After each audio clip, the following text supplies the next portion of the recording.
Chris, long time no see. Peter, we're back in the car. That's right. What are we doing today? I love being inside this car. Do you? I do. I think I could sleep in this car. You know what they said? What do they say?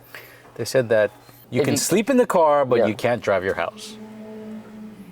What do you think about that? Actually, I like that. Huh? That's actually pretty spot on. Excellent, excellent. We're going to talk about biometric cooling. Biometric cooling. Do you have any idea what that would potentially mean? I'm assuming it's to do with cooling people inside of this thing.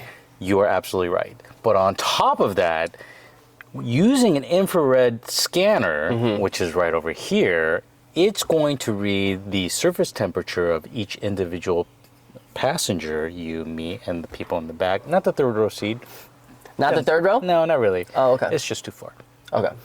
But what it's going to do is it's going to read the temperature and it's going to modulate the climate control to offset some of the variances in temperature.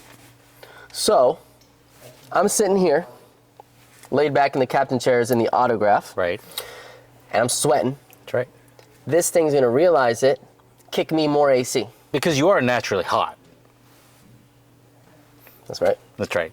So it's Because going to of that. read that your temperature is emitting a lot more heat, Yeah. and therefore the climate control system will navigate around cooling you a little bit Wow. better than me, which I like it. You know, I'm a more frigid person, More fridge. sadly. Sadly. That's pretty cool tech. It's cool tech, isn't it?